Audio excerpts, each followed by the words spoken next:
আজকে আমরা ভারতের সংবিধান থেকে 25টি গুরুত্বপূর্ণ প্রশ্ন নিয়ে আলোচনা করব, যা বিভিন্ন প্রতিযোগিতামূলক পরীক্ষার জন্য গুরুত্বপূর্ণ। আমাদের প্রথম প্রশ্ন, ভারতীয় সংবিধানের জনক কাকে বলা হয়? A. Jawaharlal Nehru, B. Doctor B R. Ambedkar, C. Sardar Patel, D. Doctor Rajendra Prasad. ভারতীয় সংবিধানের জনক বলা হয় ডক্টর বি.আর.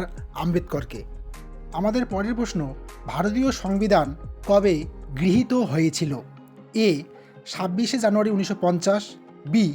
15ই আগস্ট 1947, সি. 26শে নভেম্বর 1949, ডি. 9ই ডিসেম্বর 1946। ভারতীয় সংবিধান গৃহীত হয় 26শে নভেম্বর 1949 এবং এটা কার্যকর হয় 26শে জানুয়ারি 1950 সালে। মূল সংবিধানে কয়টি মৌলিক অধিকার ছিল? এ. 6টি, বি. 7টি, সি. 10টি, ডি. 11টি। মূল সংবিধানে 7টি মৌলিক অধিকার ছিল, বর্তমানে 6টি মৌলিক অধিকার রয়েছে। কত নম্বর ধারা অনুযায়ী রাষ্ট্রপতি দেশে জাতীয় জরুরি অবস্থা জারি করতে পারে? এ. 352, বি. 356, সি. 360, ডি. 370। সঠিক উত্তর হলো এ. 352। সংবিধানের কত নম্বর ধারাকে ডক্টর বি.আর. আম্বেদকর সংবিধানের হৃদয় ও আত্মা বলেছেন? এ. 19 নম্বর ধারা, বি. 21 নম্বর ধারা, সি. 32 নম্বর ধারা, ডি. 44 নম্বর ধারা। সি. 32 নম্বর ধারাকে ডক্টর বি.আর. আম্বেদকর সংবিধানের হৃদয় ও আত্মা বলেছেন। এই 32 নম্বর ধারাটি হল সাংবিধানিক প্রতিবেদনের অধিকার। ভারতের মৌলিক কর্তব্য কোন দেশের সংবিধান থেকে নেওয়া হয়েছে? A. America, B. Britain, C. প্রাক্তন Soviet Union Russia, D. Ireland.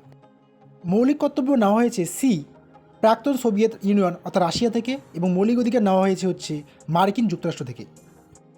সংসদের 2 কক্ষের যৌথ অধিবেশনে কে সভাপতিত্ব করেন? এ. রাষ্ট্রপতি, বি. উপরাষ্ট্রপতি, সি. প্রধানমন্ত্রী, ডি. লোকসভার স্পিকার।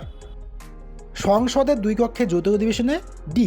লোকসভার স্পিকার সভাপতিত্ব করেন। 8 নম্বর প্রশ্ন, পঞ্চায়েতি রাজ ব্যবস্থা সংবিধানের কত নম্বর তফসিলে যুক্ত? এ. 8ম, বি. 9ম, সি. 11, ডি. 12।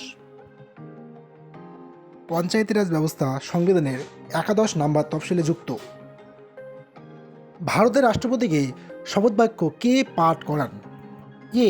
উপরাষ্ট্রপতি, বি. প্রধানমন্ত্রী, সি. সুপ্রিম কোর্টের প্রধান বিচারপতি, ডি. লোকসভার স্পিকার। ভারতের রাষ্ট্রপতিকে শপথবাক্য পাঠ করান সি. সুপ্রিম কোর্টের প্রধান বিচারপতি। ভারতের সংবিধানের কোন অংশে মৌলিক অধিকার বর্ণিত আছে? A. Part 2, B. Part 3, C. Part 4, D. Part 5। ভারতীয় সংবিধানের পার্ট 3-তে মৌলিক অধিকার বর্ণিত আছে। 11 নম্বর প্রশ্ন, লোকসভার সদস্য হওয়ার জন্য ন্যূনতম বয়স কত হওয়া প্রয়োজন? এ. 18 বছর, বি. 21 বছর, সি. 25 বছর, ডি. 30 বছর। এই প্রশ্নের সঠিক উত্তর হচ্ছে সি. 25 বছর। আর রাজ্যসভার সদস্য হওয়ার জন্য 30 বছর বয়স হতে হবে। 12 নম্বর প্রশ্ন, রাজ্যসভার সদস্যদের কার্যকালের মেয়াদ কত বছর? এ. 4 বছর, বি. 5 বছর, সি. 6 বছর, ডি. স্থায়ী। সঠিক উত্তর সি. 6 বছর। অস্পৃশ্যতা দূরীকরণ সংবিধানের কত নম্বর ধারায় আছে? এ. 14 নম্বর, বি. 15 নম্বর, সি. 16 নম্বর, ডি. 17 নম্বর। ভারতীয় সংবিধানের 17 নম্বর ধারায় অস্পৃশ্যতা দূরীকরণের বিষয়টি রয়েছে। আমাদের পরের প্রশ্ন, কোন সংশোধনের মাধ্যমে ভোটদানের বয়স 21 থেকে কমিয়ে 18 করা হয়েছে? এ. 42তম, বি. 44তম, সি. 61তম, ডি. 73তম। সঠিক উত্তর সি. 61তম।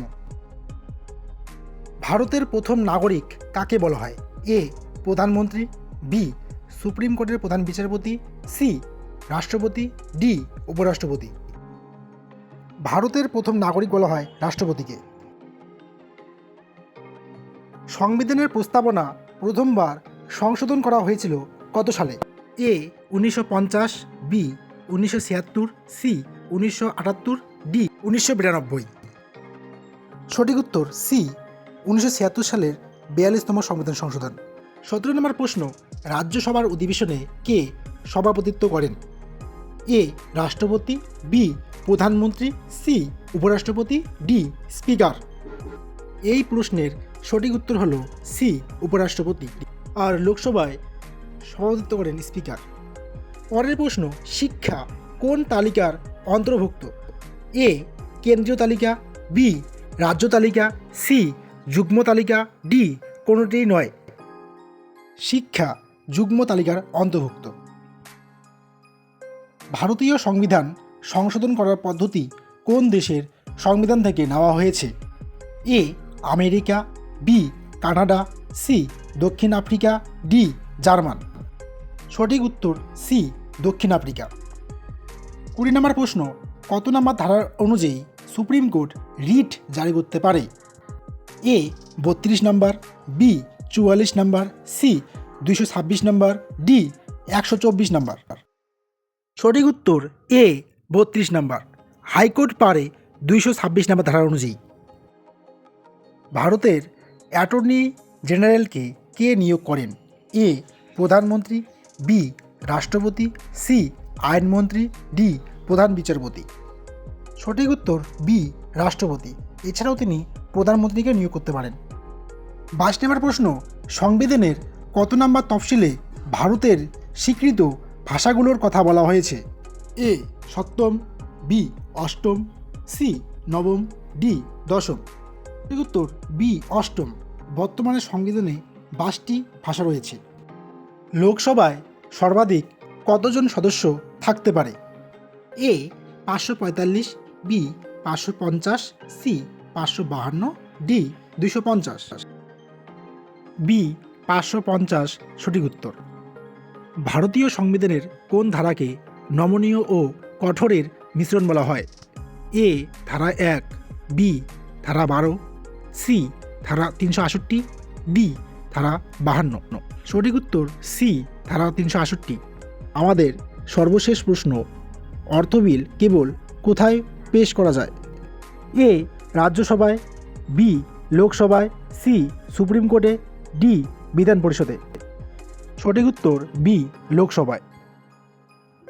আমরা এখানে ভারতীয় সংবিধান থেকে 25টি গুরুত্বপূর্ণ প্রশ্ন আলোচনা করলাম, যা তোমাদের বিভিন্ন পরীক্ষার জন্য গুরুত্বপূর্ণ। ভিডিওটি তোমাদের যদি ভালো লাগে তাহলে এই ভিডিওটিকে লাইক এবং আমাদের চ্যানেলটিকে সাবস্ক্রাইব করো। ধন্যবাদ সকলকে, দেখা হবে পরের ভিডিওতে।